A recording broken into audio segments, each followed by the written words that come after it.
and welcome back to the Book and Life podcast. Today we're going to have a brand new book guest on.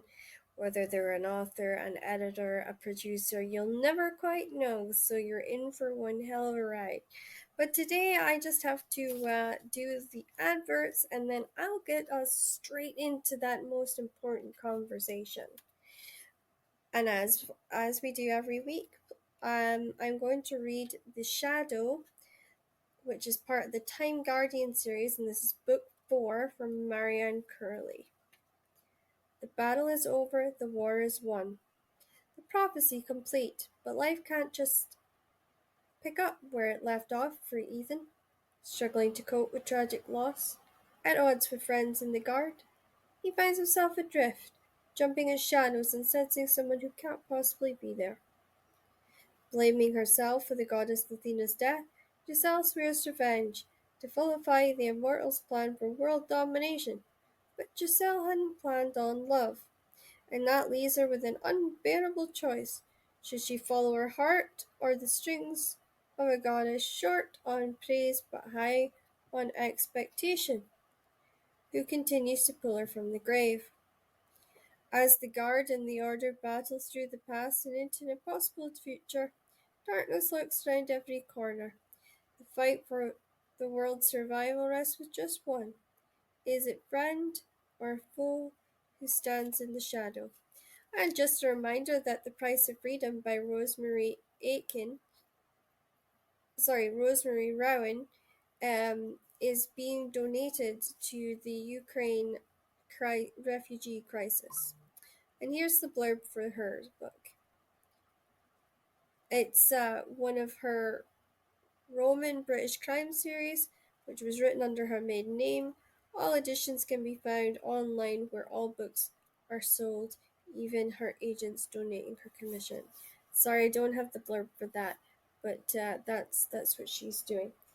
And now, without further ado, let's get you to the guests. And welcome back to the Book and Life podcast. You guys will be blown away by our phenomenal guest today. She is coming from us super early, and she is going to be giving us a wealth of things for us to get excited about and be totally over the moon with. But without further ado, I am not going to delay this any further because I've been excited to have her on. I've been excited to hear what she's got to say. So let's bring in J Mellow. Hi. So tell us about your book, because I know every reader who is listening to this podcast will be like, "Oh my God, tell me about the new one. Tell me about the new one." The new one I'm writing right now. Yeah, tell us about that, and then tell us about the one you're just releasing. Well, the one I'm writing right now is inspired by Icarus. It's not a retelling, it's an inspiration. I really liked, that myth a lot, but it's a gender flip. So it's going to be a girl who builds wings in order to fly. That's kind of as much as I can really share now. I'm very deep into drafting. It's due soon. So I understand the late nights. We were talking about that a little bit earlier.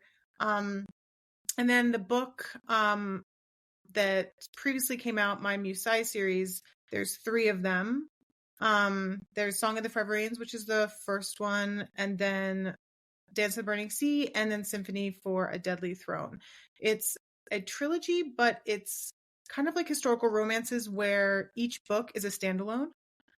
So it follows 3 sisters who are the Musai, who are a bit like underground vigilante, like thieves / sorceresses, and each of them has again kind of a little bit inspired by Greek myth, the muses. I love the muses from like Hercules. So their song, dance, and music, and their talents are their magic, and that's how they kind of spellbound people and trance people, and utilize those types of strengths as ways to get what they need.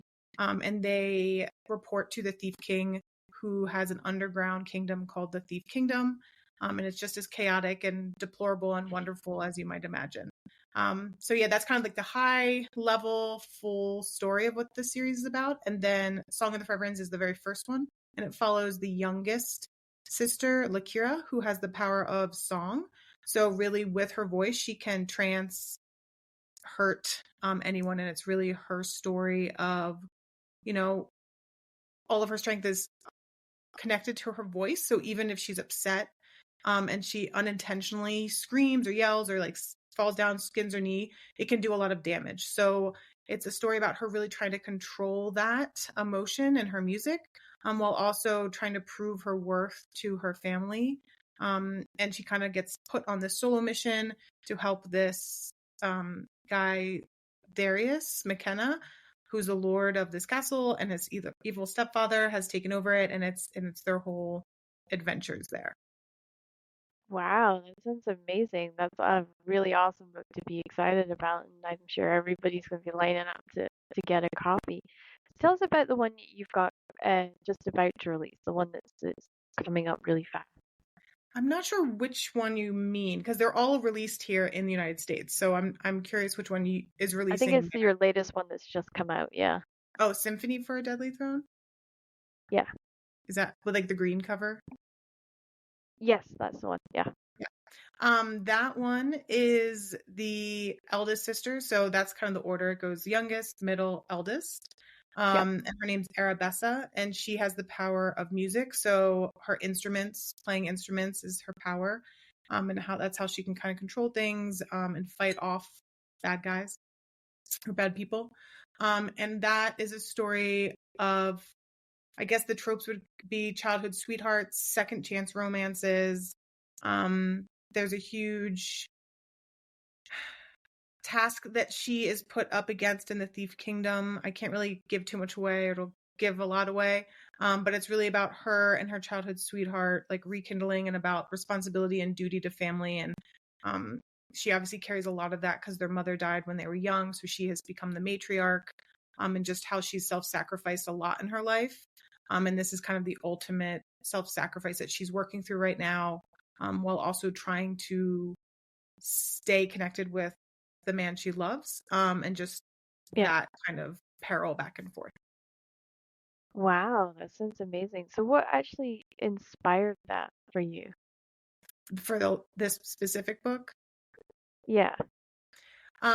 Well, the whole series was inspired actually by my sisters. I have 3 sisters.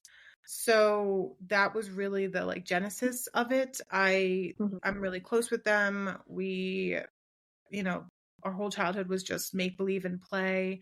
And they really are my family, like obviously my parents, but like I always turn to my sisters. And I really wanted to explore family dynamics and how often our birth order dictates our personalities. So for Arabessa's book, my older sister is very much like Arabessa. She is the matriarch. She is very selfless, almost to a default. And it's just kind of exploring. I wanted to explore like what that would feel like to carry that weight, and responsibility of, younger siblings, and making sure that their father, who lost the love of his life early on, and also the responsibilities that he's carrying, the water isn't disturbed. So that's really like, I wanted to kind Yeah. of explore that. It was really hard to write her, to be honest, because I am not that selfless. So Yeah. oftentimes I was frustrated by her choices and her like kind of stubborn, steadfast way of being. But yeah, that was really my inspiration for that, and wanting to do that was my older sister and kind of getting into that head space. And I have heard from a lot of Yeah. other older siblings, they could really relate to Arabessa, which I was glad, that I kind of tapped Yeah. into something that I think other siblings feel. I would agree. I think sibling stories are probably the strongest because we all have one, or most of us have one, or at least like we have that close friendships that feel like you've got extra siblings, I suppose. And I always feel that my own sibling story was just the same. It was very powerful because it was sisters. It was like, well, how far is a sibling relationship allowed to go before it's considered, too dangerous? And I think it's in a phenomenal area to progress in and to change and to see things as they move on. So tell us what is it that you're excited about reading currently? That's a great question. Currently, well, specifically, I'm really excited to read Lee Bardugo's new book that's coming out, Okay. or it is out. Yeah. I forget. La Familia or something like that. I forget the title, but I'm really excited about that. I really like contemporary, but my ultimate candy is historical romance. Like I could eat and drink I'm the and same. Yep. yeah, like those like nonstop. So really anything there. Are Yep. you reading anything right now that you're excited about? I'm reading Tracy Reese. Um, she just sent me a whole pile of her arcs and stuff, so I'm actually working my way through them. That's But awesome. The Rose Cottage, oh, that Yeah. was a What was great it? one. That was a really good one. Also, big fan of Catherine Cookson Oh, because her writing is so different. It's absolutely insanely different. oh, I'm excited. Catherine just she does like third person, but she also does first person, and it is as if you're literally hearing the story being told by the person in that job in that moment. So you Oh, wow. feel like you're living every breathing second with it. Um, and you know, she writes the dialect into the story. So sometimes you have to kind of almost step back a little bit and go, oh right, okay, it's the dialect. It's not bad grammar because I think a lot of people pick it up and go, oh, it was bad grammar, but it's not. It's the actual way that people would talk and Oh, how they wow. would respond, and that is such a very difficult thing to do. But Oh, she yeah. was able to like recreate that, and I think that was incredible. Oh, So what she's book? one of my idols in historical fiction. I hope to one day be as good as her. But yeah, she is phenomenal. It's weird because I get a lot of great authors that send me work periodically. In fact, I just discovered The Midwife's Tale, Oh, um, which I'm just checking the author's name before I get it wrong. Uh, which actually a different author sent me this book, not the actual author, which is kind of funny. That happens periodically too. So it's by Delia Parr, and it's the first one of the Trinity, and it looks incredible, oh, as you wow. Yeah. can see. And for the readers for the listeners at home, I'm showing her. It's got a picture of this young, beautiful woman holding a child, and it's literally to do with midwives who were around at that time, but it wasn't seen as a vocation. It wasn't seen as a calling. It was just something that women did for one another. Like they helped in that way. And I just think, yeah, I think it's an incredible story she's come up with. So I'm kind of devouring a little bit of that. I can't That's wait to get it great. done.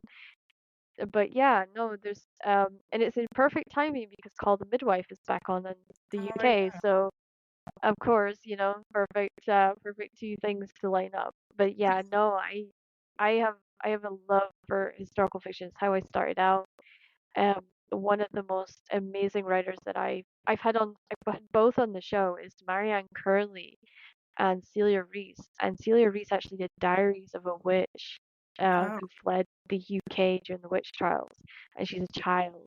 And she goes to the States, and then she has to flee the States, and she's hiding these pages of her diary in a quilt, and oh, wow. somebody's unpicking this quilt to fix it, and they're finding the pages of the diary.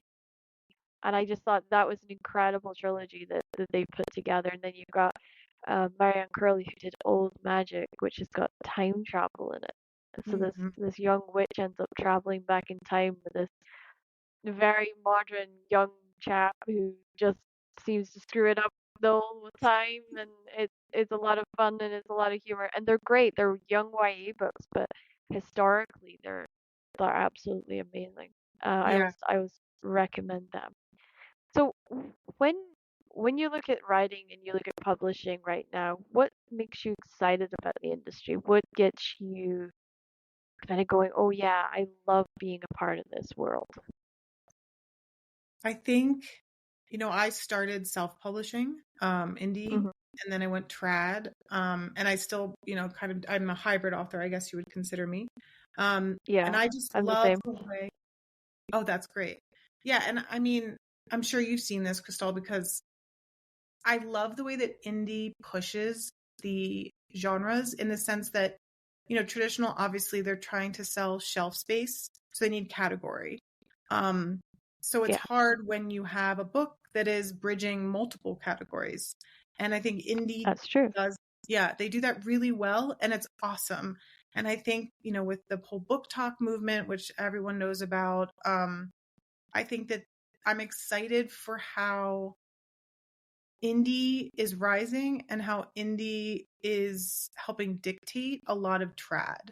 Um, I think Yeah, that makes me excited because I think it just gives more opportunity for trad. It's unfortunate kind of the way it needs to kind of move like that. But I am excited yeah. about that because I think that it just is going to give more opportunity to more writers to explore new stories and ways of writing them. Because readers are And going to prove that they want to read it like that. exactly. And I mean, I'm what they call a prolific author. I think that was my newest sort of tag that they put me on. And Well, I'm congratulations. lucky.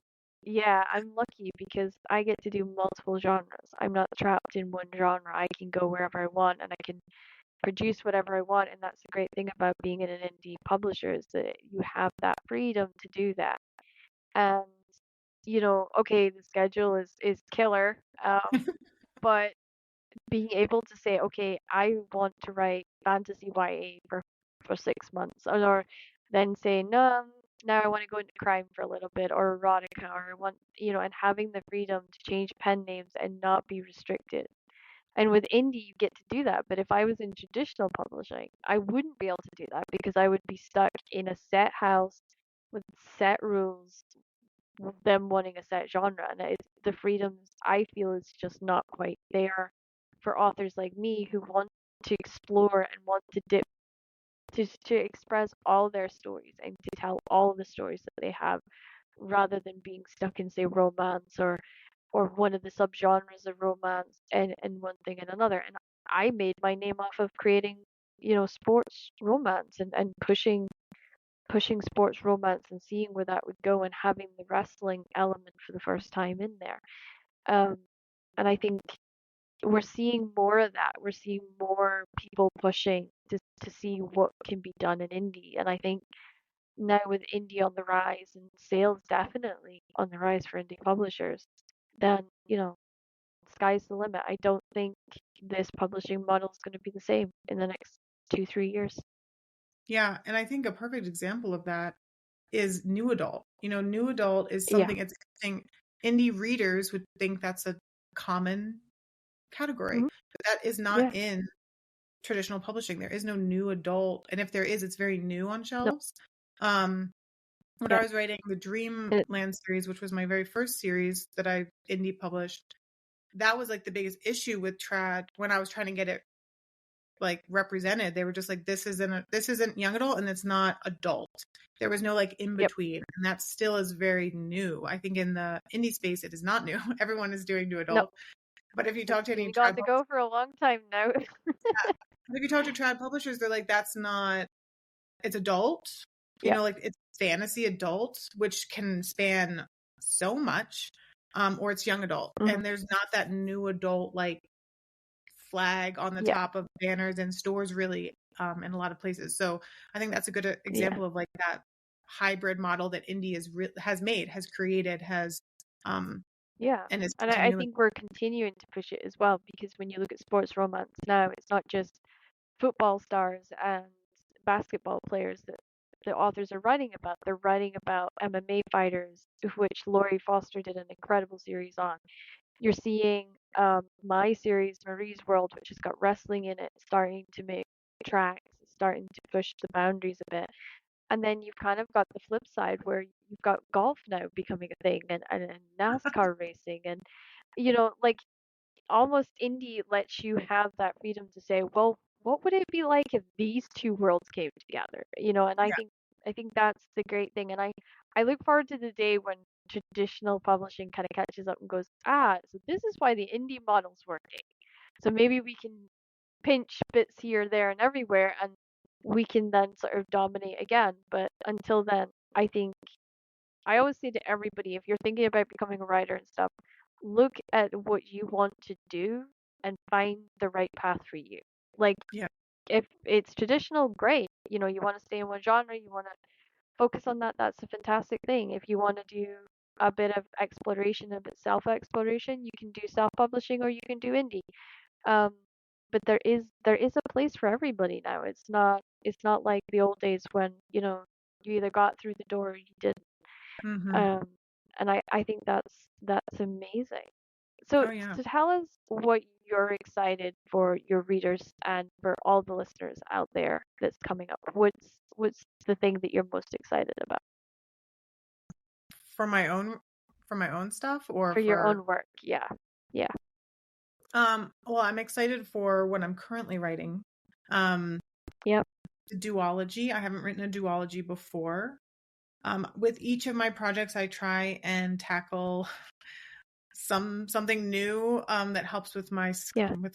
learning skills, stuff like that. So with the first books I wanted to write a trilogy. Then I wanted to write one single standalone contemporary romance, which was The Animal Under the Fur. And then with the Musai series, I wanted to follow that historical romance model of a series, but that each book is a standalone with like crossover Yeah. arcs, Yeah. which was very, very hard.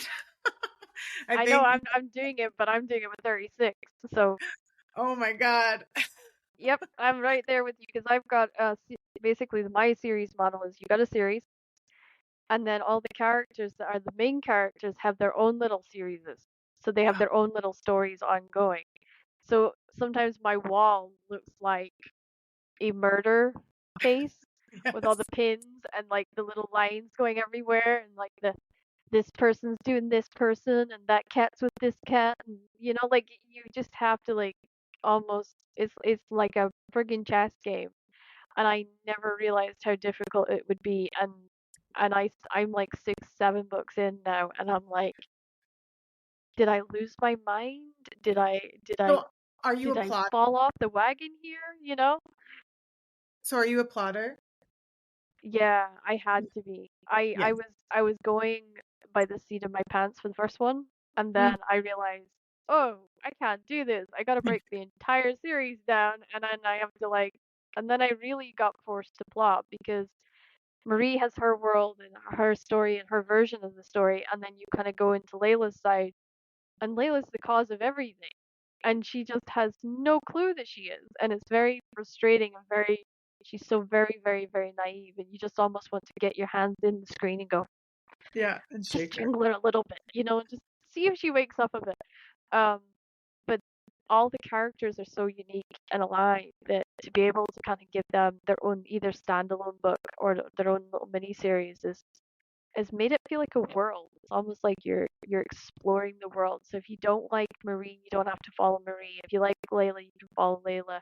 If you like just the guys, you can follow just the guys. As they're trying to make out what the hell is going on in this crazy world that these two have come in and blown their lives up, and they're standing there like, when did this happen? Like, did I miss the explosion? Like, and there's a lot of weird sarcastic humor that's in there and that's I mean, I never thought I was gonna take on anything that size. And the publisher she just signed the whole thing and she was like, I love this concept, I love what you're trying to do with it, run with it. And in a way I'm kind of regretting it now. Like 6 books, 7 books in and I'm like, Yeah. I yeah, Yeah, I yeah, don't know how yeah, you do it. I mean, I remember because it's one of those things, at least with the Musai series, like the second book, you write the first book and it's perfect, right? Like you made it perfect. yeah. And then it's like you have to do it all over again differently, Mhm. but just as perfect. And you're like, but I just wrote this. Like I don't understand why. Anyway, so Yep. it's like one of those things. It definitely it made my mind bend, like you're saying. Yep. But I wanted to see if I can do it. I did it. It was, hard. It was definitely very hard. So I think whenever I would read historical romances now where it's like that, where there's a series, but it follows like friends, like different books as a friend or a different book as other sisters or whatever it is, I'm always just astonished at how fluid it all is and how painless it is because, I mean, that's the power of writing, right? Good writing is that Yeah. it seems very the, the easy. the the idea that none of us sit there tearing our hair out at like 2 o'clock in the morning, crying Yeah. over a cup of coffee, is I love that when fans don't realize just like how many late nights or how many days we see the sunrise because we are desperately trying to do whatever it is. So you were saying about how because I just had to pause, guys, because my cat just decided to destroy my kitchen. So you were saying about because we were talking about obviously what it means to be writing multiple books, multiple different genres, and sort of multiple different characters and balancing all that. So how do you feel that now that you've done two, kind of in the same similar theme, how are you finding balancing that? Yeah. So I was saying before, like how with each of my projects, I like to challenge myself to kind of tackle a craft. So the first one was this Mhm. trilogy. The second one was a standalone, and then the third books were the series. Trying to write series, so each one's standalones, but that kind of encompass in the same world. And then with this new book, which is just right now is just called Way of Wings. That's the series. It's a duology, and I've never written a duology before. So that's trying to, and it's a very big high fantasy concept. I tend to Yeah. get myself in trouble by doing a lot of plots, like a lot of stringed things. Like you were talking about Yep, the crazy me too. wall. Like right now I Yep. have that with the crazy, like all these plots I have to finish. And it's interesting because with a trilogy, the middle book is the act two. But with the duology, it's a weird splintering that at least for me personally, I've found where you still need like one big thing that's happening to span the two books. Yeah. But then within this first book, it's almost like you have to wrap up everything. I'm not going to be leaving it on a cliffhanger. I don't really do like the big it'll be, it's not like a big, oh Yeah. my gosh, fade to black. Like it's going to wrap up, but there's still obviously going to be stuff that needs to happen. I'm in the second book. Yeah. So that's what I'm working on now. And I'm excited for my readers to experience with this book. And then I'm sorry, I feel like I forgot what you just asked before. So yeah, I've totally forgotten. This is like so difficult of me. But no, like I think what you're doing is incredible, and I think that to hear that and hear your process and hear about the crazy string and all that kind of stuff is really good. And I think the readers can be really excited about that. And I think there's almost that with what we're seeing now coming out of the publishing industry, there's always far more to explore and far more to experience and understand. And I think that's incredible. And I have been super honored to have you on today and Oh, thank you. to have you here. And I can't wait for you to come back to tell me like all about the second one and so we can gossip even more about the second one and how all these characters made you feel and which ones drove you more crazy and which ones you can't wait to experience a little bit more and if there's any ones that might just drag you into, tease you to try and write a little bit more in that world. Um, and I hope that you'll come back, and I hope that you'll come back and help us promote the next one, and you'll keep me on ugh, keep me on your list, as they Yeah, would no, say. this was so fun. Thank you for taking the time to talk to Of me. course, And yeah. to everyone like And Symphony. that's the thing about here. It's about conversation and having fun. And Mhm. as an author, I know what media is like. It's usually the thing that drives us all insane, and we don't want to do it most days. We want to be sitting there writing about characters, not thinking, "Oh God, how do I promote this? Or Yeah. what do I say in this interview?" Like, and that's why I created this. Is like a very good safe space for just talking. And I suppose it's a little bit like book talk. It's where we do talk books, we talk writing, we talk different issues and stuff like that that's going on. And I think I'm hoping that more people will come around and kind of get involved with this. And I think podcasting is a good way because there's so many of us now that listen to podcasts in the car and Yeah. when we're driving or shopping or doing whatever. And um, I think it's a good thing. I think we as authors need to start, sitting down and having these conversations with everybody. Yeah, it's really true because I feel like I don't know if you feel this way, but we spend all this time alone in our heads with these characters that as Yeah, soon as we look away from our screens, if someone asks like, what did you do today or what were you writing? It's for me, it's hard to articulate. It's so interesting, right? Like we use Yeah. words for communication. We write thousands and thousands a day, and yet we can't I personally have a hard time verbalizing what I'm writing. Yep. Um Yep. because I'm not used to it. I'm used to just literally Mhm. sitting and being alone with my dolls. That's how I kind of think about my Yeah. characters, playing make believe, and then you have to it's not often we get to talk about that or what's going on inside our heads. So, yeah, this is always fun. Yeah, I'm and always a joy exciting. to hear what other people are writing about, reading their own characters, all that kind of stuff.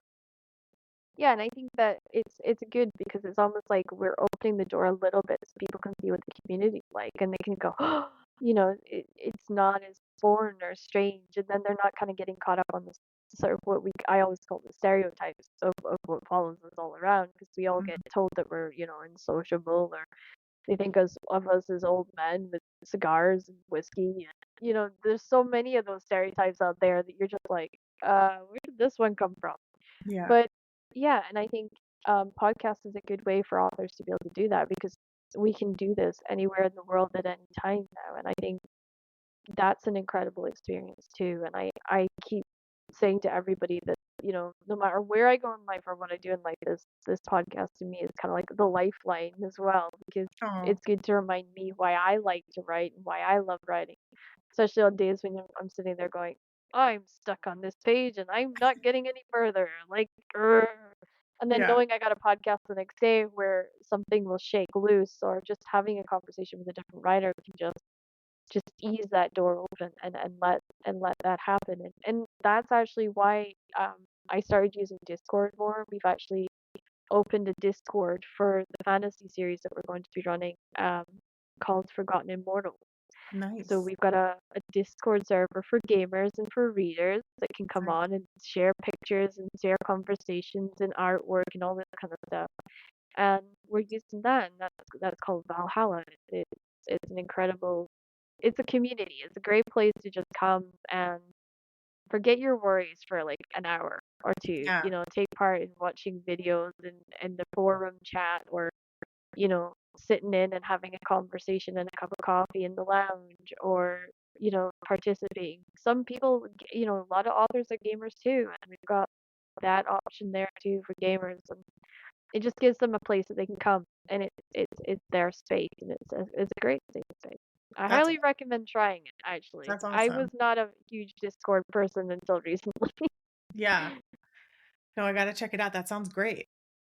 Yeah, I'll definitely send you the link and you can come on by and experience it. And the way we kind of, it's almost like dress up because we say, right, pick a Norse god and participate and have fun. And, you don't have to participate all the time. You just pick a name and have a laugh and a giggle and see what happens. So, but yeah, thank you again so much for coming on the Book of Life podcast. That's the podcast for this week, guys. We've got another amazing author coming up.